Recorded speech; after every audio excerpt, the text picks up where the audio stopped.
सुप्रभात छात्रों, मैं आपकी हिंदी की अध्यापिका ममता सिंह आज आप लोगों को हिंदी लोक भारती से कक्षा 9वीं के अंतर्गत आपकी दूसरी इकाई में से जो तीसरा पाठ है इनाम का अध्यापन करेंगे। भाग पहला हमने लास्ट वीडियो में देखा, इस बार हम लोग भाग दूसरे का अध्ययन करेंगे। आगे हम लोग देखते हैं भाग पहले में हमने देखा कि देसी कंपनी ने एक रेफ्रिजरेटर बनाया है और उसकी प्रसिद्धि यानी सब लोगों को उसके बारे में जानकारी प्राप्त हो, इसके लिए विज्ञापन बनाया और एक इनामी प्रतियोगिता रखी। इनामी प्रतियोगिता के अंतर्गत 7 प्रश्न पूछे गए थे रेफ्रिजरेटर से संबंधित। उससे जो संबंधित प्रश्न के उत्तर कंपनी के उत्तर से मिल जाएंगे तो ऐसे 2 व्यक्तियों को रेफ्रिजरेटर इनाम में मुफ्त में दिया जाएगा। तो यहाँ पे प्रस्तुत पाठ जो इनाम है इसके लेखक अरुण जी हैं, जिसको की प्रतियोगिता में वो रेफ्रिजरेटर मिल गया। तो रेफ्रिजरेटर मिलने की खुशी अरुण को तो थी, लेकिन जो उनके पड़ोसी थे वो क्या हो गए, इससे जल गए।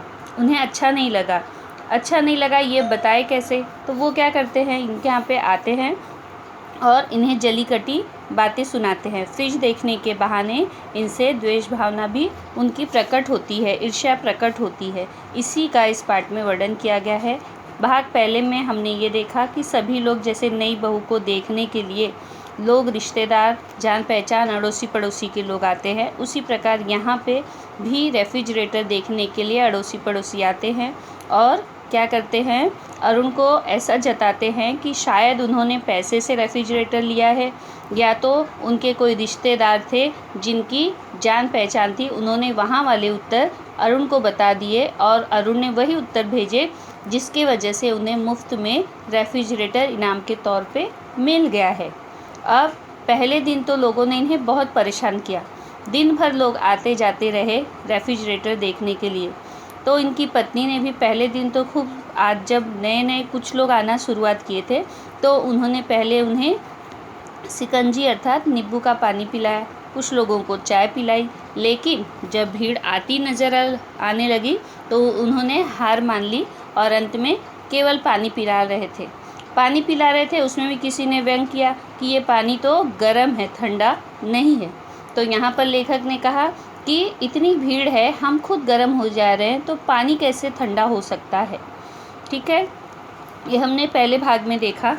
ठीक है, पहला भाग हमारा हो गया। अब हम लोग दूसरा भाग देखते हैं कि फ्रिज आने के बाद, जब फ्रिज इनके घर पे आ गया, वो आने के बाद इनकी क्या हालत हुई उसके बारे में हम यहाँ देखेंगे। भाग पहला यहाँ तक हमने देखा था कि पहले दिन क्या, खैर राम राम करके उस दिन के टंटे से पीछा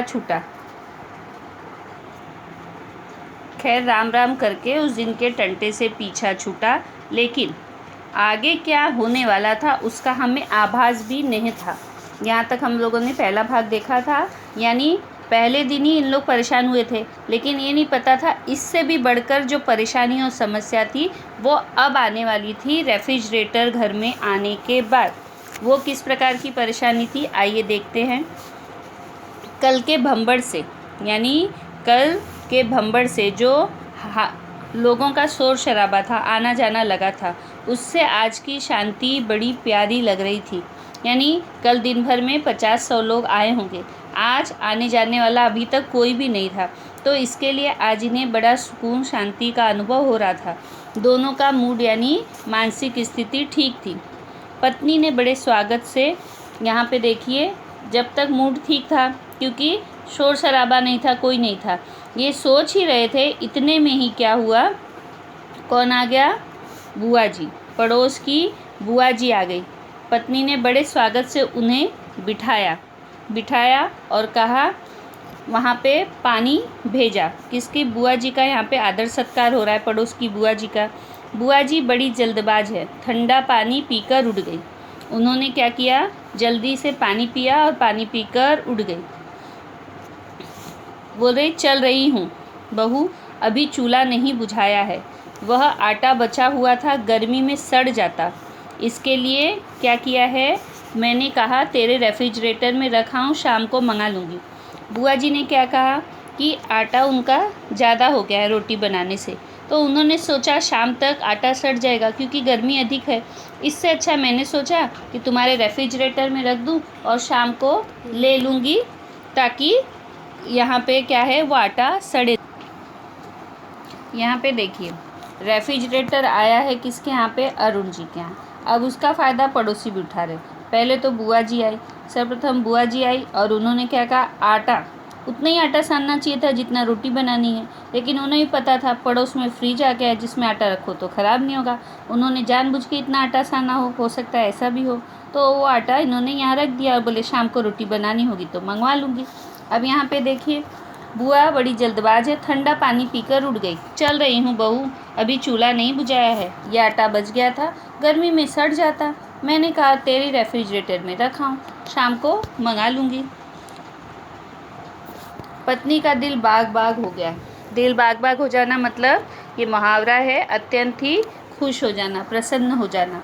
शब्दों में मिश्री घोल कर बोली। मिश्री घोल कर बोलना मतलब बहुत मीठी मीठी बातें करना। मिश्री वो शक्कर जैसा होता है, खड़ी शक्कर बोलते हैं, वो बहुत मीठा होता है। तो इन्होंने शब्दों में, यानी वो शक्कर जैसे इनके मीठे मीठे इनके शब्द थे, शब्दों में मिश्री घोल कर क्या बोली कि बुआ जी आप चिंता ना करें।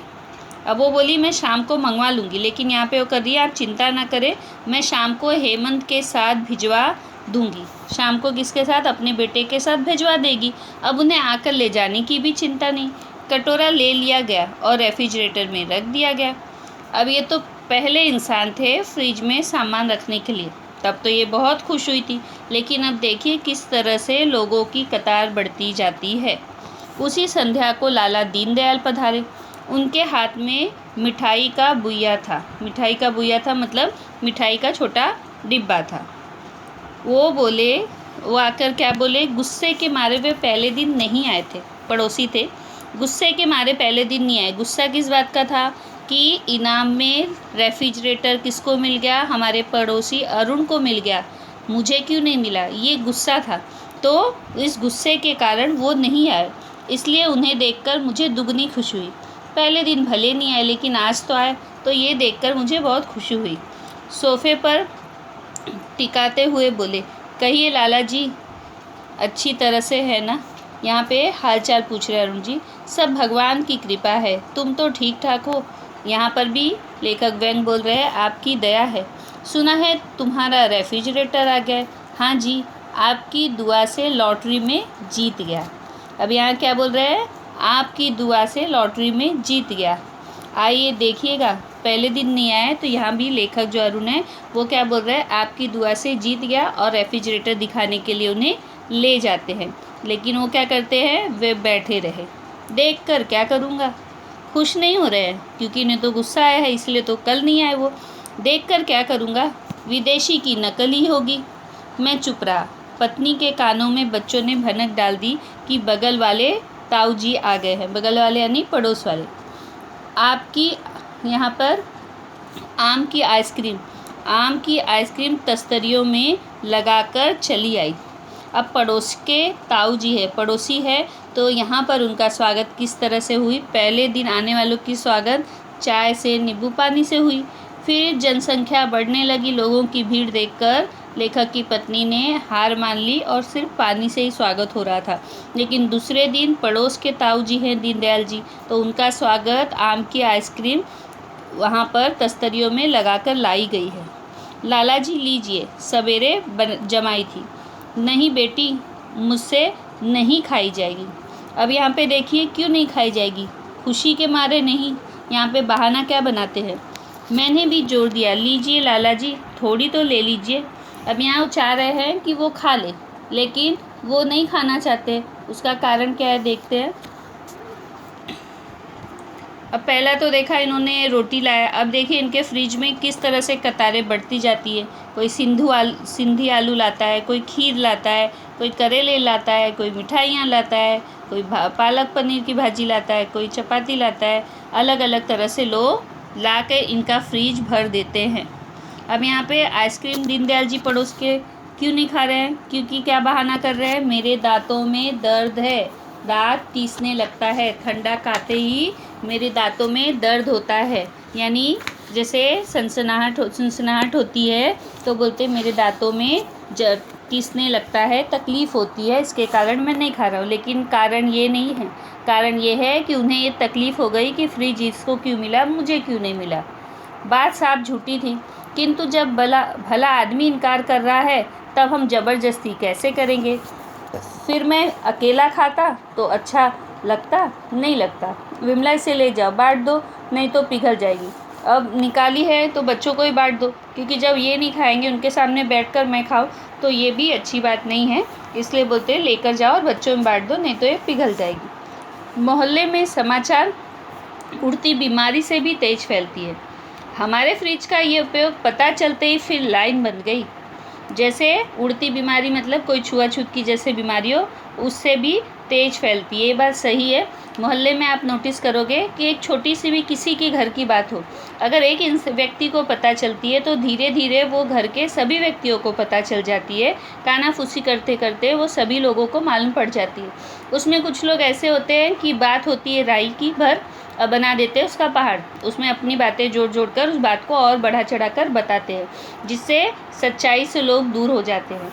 अब यहाँ पर जैसे ही पता चला कि इनके फ्रिज में विमला बुआ पड़ोस की आटा रखे गई है, तो उन्होंने क्या किया, ऐसे ही लोगों की भीड़ यहाँ पर लगती चली गई। लोग यहाँ पर शांति बुआ ने जैसे ही आटा रखा वैसे ही ये सुनकर कि रेफ्रिजरेटर में सामान अच्छे रहेंगे, ख़राब नहीं होंगे, कुछ दिन चला सकते हैं। अब पड़ोसी के लोग देखिए तरह तरह से सब क्या लाने लगे। कोई रोटी ला रहा है, कोई पराठे, कोई साग, कोई मिठाइयाँ। चमनलाल लखनऊ गए तो टोकरा भर करेले ले आए, क्योंकि मेरठ में अभी नहीं मिल रहे थे। बनर्जी कोलकाता के संदेश और खीर महीने भर के लिए ले आए। 1-2 दिन के लिए कोई नहीं लाया। आपके घर में तो फ्रिज है नहीं, है तो पड़ोस में। तो ये भी सोचिए कि जिस व्यक्ति के पास है वो उसका प्रयोग नहीं करेगा, वो कुछ सामान नहीं रखेगा, किसी को इसकी नहीं पड़ी है। बस पड़ोसी ये सोच रहे हैं कि हमारे सामान सुरक्षित रहे। अब लोगों ने इतना सामान लाया, कोई 15 दिन के लिए, कोई महीने के लिए, ला के सब इनके फ्रिज में रखने की व्यवस्था करने लगे। रेफ्रिजरेटर में हमें अपनी चीज़ों के लिए जगह न के बराबर मिलती थी।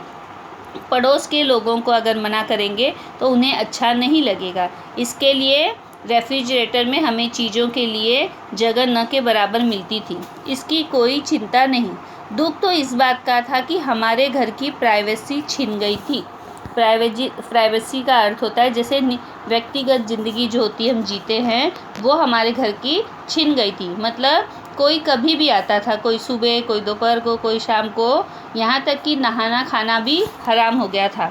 आप अपना काम छोड़कर उनका ध्यान दो। अगर कोई आ गया तो आपको उनके पास बैठना पड़ता है, चाय पानी पूछना पड़ता है, नहीं कुछ है तो उठ के उनका सामान देना पड़ता है। बड़े परेशान, करें तो क्या करें, समझ में नहीं आता था। जी करता था किसी को रेफ्रिजरेटर दे दूं और फिर उसकी मुसीबत देखकर ताली पीट कर नाचूं, किंतु उसमें लोगों की अमानत जो पड़ी थी।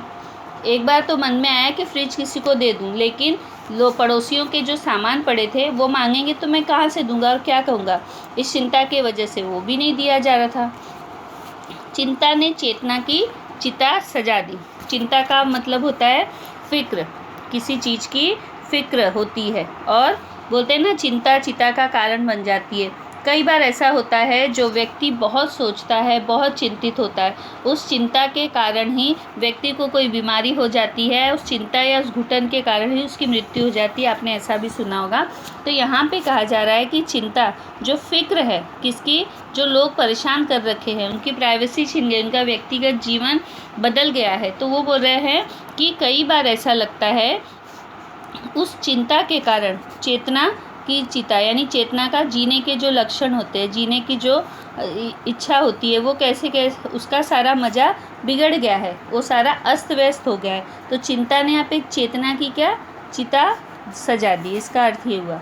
दूसरे दिन कैलाश आया। मोहल्ले में रहता था पर मोहल्लेदार से कहीं अधिक, मतलब वो मोहल्ले यानी पड़ोसी जैसा नहीं था, उसका रिश्ता हमारे घर जैसा ही था या दोस्तों जैसा था, पर मोहल्लेदार से अधिक था।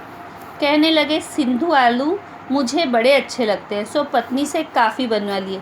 अरे अच्छे लगते हैं तो थोड़ा थोड़ा करके बनाते, फिर दूसरे दिन खाते, लेकिन पड़ोस के घर में फ्रिज है, जैसे सुना थोड़े क्यों बहुत बनवा लिए 2-4 दिन खाने के लिए। और बनाते ही लेखक क्या आ गए, फ्रिज में रखने। अपने फ्रिज में रख लो, जिस दिन खाने को जी करेगा ले जाया करूँगा। यानी 1-2 दिन की बात नहीं है, पता नहीं है कितने दिनों की बात है, क्योंकि क्या बोल रहे हैं, जिस दिन जी करेगा ले जाया करूँगा, तब तक इधर ही रख लो। उस दिन रेफ्रिजरेटर में तिल रखने की भी जगह नहीं थी। तिल रखने की भी जगह नहीं थी, यानी तिल आपने देखा है कितना छोटा होता है, तिल रखने की भी जगह नहीं है, यानी फ्रिज एकदम ही भरा हुआ है, उसमें बहुत ही भीड़ है। मैंने उसे अपनी बेबसी बताई यानी अपनी मजबूरी बताई कि ये विवशता बताई, ये एकदम ही भरा हुआ है। बिगड़ कर बोले, अच्छा जी, अरे गहरे नत्थु खैरे तो तुम्हारे बाबा लगते हैं और यार लोगों के लिए चीज़ें रखने को लाचारी है। अरे गहरे नत्थु खैरे का अर्थ हुआ कि कोई भी जो है महत्वहीन, यानी जिसका कोई महत्व ना हो। ये कहावत है कि ऐसे कोई जो जिसका कोई महत्व नहीं है, उनकी चीज़ें बरोबर रखो और हमारी चीज़ रखने के लिए बहाने बना रहे हो। यार लोगों के लिए यानी दोस्तों के लिए रखने को आप लाचारी अर्थात विवशता बता रहे हो। तो यहाँ पे इन्हें बहुत गुस्सा आता है और ऐसे बोलते हैं, मैंने पत्नी से आंखों आंखों में पूछा। यानी लेखक उनकी बात सुन के थोड़े सकपका गए। वो क्या बोलते हैं, आंखों आंखों में पूछा। उसने यहाँ पे लिखा उसने में सिर हिला दिया, तो यहाँ पे होगा उसने हाँ में सिर हिला दिया। उसने हाँ में सिर हिला दिया। अब उनके चिल्लाहट भरी आवाज़ सुन के वो भी थोड़ी डर सी गई, तो उसने हाँ में सिर हिला दिया। अब मना कैसे करें उनको। वह भाप रहा था, अच्छा मुझे दिखाओ। अब उनको कहा तो तसल्ली नहीं हुई, यकीन नहीं आया। वो क्या बोलते हैं, मुझे खोल कर दिखाओ, फ्रिज खोल कर वो देखेंगे और मैं खुद ही जगह बना लूँगा। उन्हें लग रहा है झूठ बोल रहा है, तो मैं फ्रिज खोल कर देखता हूँ, मैं जगह खुद ही बना लूँगा। अब यहाँ पे क्या करे वो, तो हम दोनों उसे निराश न करते हुए क्या किए, वास्तव में दुखी हो रहे थे कि उसे निराश करें, तो यह सुझाव खुद न देने की मूर्खता कर गए थे। खुश होकर फ्रिज खोलकर दिखा दिया। अब लेखक बोल रहे हैं, चाहता तो फ्रिज नहीं खोलकर दिखाता, लेकिन हमने ही मूर्खता कर दी, उन्हें फ्रिज खोलकर दिखा दिया। अब जब फ्रिज खोला तो देखिए वो जगह कैसे बनाते हैं। फ्रिज भरा नहीं है, कहिए व्यंजनों से अटा पड़ा है। फ्रिज भरा नहीं है यानी व्यंजनों से मतलब स्वादिष्ट अच्छे भोजनों से भरा पड़ा है। देखकर तबीयत घबराती थी। कैलाश ने ऊपर नीचे देखा, दृष्टि भी अंदर जाने को घूमने से इनकार कर रही थी। दृष्टि मतलब नज़र, आंखें भी, इतना फ्रिज भरा हुआ है, दृष्टि मतलब आंख से देखने को कितनी लगता है, लेकिन ऐसा मन नहीं कर रहा था, इतना भीड़ थी उसमें व्यंजनों के सामानों की कि मन नहीं कर रहा था कि इस फ्रिज के अंदर झाँके। लेकिन फिर भी ये देखे और क्या किया, सहसा उसने एक कांच का कटोरा निकाला और विमला से पूछा, भाभी जी ये सिल्वर क्रीम किसकी है। सिल्वर क्रीम अर्थात एक प्रकार की आइसक्रीम होती है, तो ये सिल्वर क्रीम किसकी है। अब उन्होंने पूछा तो इन्होंने क्या कह दिया, लेखक की पत्नी ने, अपनी है। तो फिर इन्हें रखने का क्या फ़ायदा। अरे अपनी है, जब खाने का मन करेगा तब खाएंगे, तुम्हारे सामान रखने के लिए क्या पहले खा के ख़त्म कर दे। लेकिन यहाँ पे देखिए इनकी दादागिरी देखिए, तो रखने का क्या फ़ायदा, ऐसी चीज़ को तो पेट में पहुँचनी चाहिए। अरे पेट में पहुँचनी है किसके, लेखक के, उनकी पत्नी के, उनके परिवार के, लेकिन पड़ोसियों की दादागिरी देखिए, तो अपने पेट में पहुँचा रहे हैं। क्या कह रहे हैं, कहकर उन्होंने 2 मुँह में रख ली, एक नहीं 2, जगह बन गई ना, 2 इन्होंने रख ली। अब वो बच्चे थे नहीं, बाकी 2 बची थी, हेमंत और अमिता स्कूल गए थे और जगह करनी थी। उनको अब ना कैसे बोले, हो तो इतनी दादागिरी कर रहे थे, फ्रिज खोल के खुद ही जगह बना रहे थे। तो 2 जो बची थी, इन्होंने जगह बनाने के लिए क्या की, खुद, इसलिए उन्हें हमने उधर कर दिया, मतलब खुद खा लिया, क्योंकि बच्चों को आने में अभी काफ़ी समय था, तब तक वो पिघल कर ख़राब हो जाती। अब इन्हें बहुत ही चिंता होने लगी कि इस परेशानी से कैसे छुटकारा पाया जाए। तब तक इनको एक मित्र मिले जिसने इन्हें सुझाव दिया कि किस तरह से इससे छुटकारा पाया जा सकता है। ऐसी तरकीब बता दी जिसे आजमा कर लेखक को क्या हो गया, मोहल्ले वालों से मुक्ति मिल गई। और इसी का देखिए किस तरह से फिर इनका रेफ्रिजरेटर खाली हो गया। 2-3 दिन में फ्रिज खाली हो गया, उसमें केवल हमारी चीज़ें थी। शांति बुआ अपना पनीर मटर लेने आई। क्या करे बुआ जी, उसमें मच्छर गिर गया था, इसलिए वो फेंक दिया। रामानुज ने मिठाई मांगी तो माफ़ी मांगने लगे। चाचा जी, बड़ा शर्मिंदा हूँ, कल 3-4 मित्र आ गए थे, बाजार जाने का मौका न मिला, आपकी मिठाई से ही काम चला लिया। फिर मैं आप में और अपने में कोई फ़र्क नहीं समझता हूँ। आपने खाई या मैंने खाई, बात एक ही है। तो क्या बोले वो, फिर आप में और अपने में कोई फ़र्क भेद नहीं मानता हूँ। ये शब्द उन्हीं के थे जब वो मिठाई रखने आए थे। जब रामानुज मिठाई रखने आए थे लेखक के फ्रिज में, तो उन्होंने ही कहा था कि आप में और अपने में मैं कोई फ़र्क नहीं समझता। वही उनके डायलॉग, उनकी बातें लेखक ने उनसे कह दी कि ये शब्द उन्हीं के थे जब वो मिठाई रखने आए थे। इसके लेखक ने फिर वही बात उनको ही सुना दी। साग लेने चक्रवर्ती जी आए तो उन्होंने लाचारी दिखाई। भाई, तुम्हें तो पता है कल कैसी धुआंधार बारिश थी। पत्नी बोली, जब घर में ही साग रखा है तब भीगने से क्या फ़ायदा। जैसा उन्होंने खाया वैसे ही हमने खाया। रमा पराठे को पूछ रही थी तो विमला ने उत्तर दिया, सवेरे सवेरे एक साधु आ गए थे, बड़े पहुँचे हुए साधु थे, खाली हाथ कैसे जाने देती, घर में कुछ तैयार नहीं था, तुम्हारे पराठे दे दिए। रमा ने शंका उपस्थित की, क्यों? क्योंकि विमला साधु संतों में विश्वास नहीं करती। किंतु तुम तो साधु संतों में विश्वास नहीं करती। विमला ने बात बनाई। वह फिर बोले, सारे मोहल्लों को तंग करता, मैंने पराठे तुम्हारी ओर से दिए, अपनी ओर से नहीं दिए।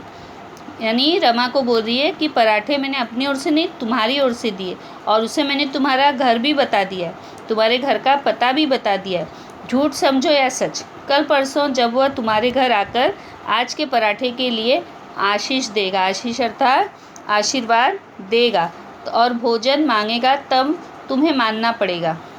मैंने कहा न, मोहल्ले में समाचार उड़ती बीमारी के भांति फैलती है। अब मेरे घर के पास कोई भी नहीं फटकता है। यहाँ पे पहली खबर उड़ती बीमारी, यहाँ पे रेफ्रिजरेटर का आना लेखक के घर और लोगों की भीड़ लगना। दूसरी उड़ती हुई बीमारी इधर क्या आई कि लेखक के घर में अब कोई सामान नहीं रखता है। पहले इन्होंने सामान ऐसे रखा कि अपने घर के जो वस्तुएं थी वो रखने के लिए भी लेखक को फ्रिज में जगह नहीं मिलती थी, और अगर इन्होंने रख भी दी तो पड़ोसी आकर उसे खा लेते थे या हटाकर अपनी वस्तुएं रख देते थे। लेकिन जैसे इन्होंने अपने दोस्त की बात सुनकर उसका नुस्खा अपनाया, वैसे ही इनके फ्रिज में इनको अपने सामान रखने के लिए जगह भी मिल गई, और इनका जो जीवन यापन था, प्राइवेसी जो छिन गई थी, वो भी क्या हो गई, व्यक्तिगत जीवन सुचारू ढंग से चलने लगा, क्योंकि बेसमय कोई भी इन्हें आकर अब परेशान नहीं करता था।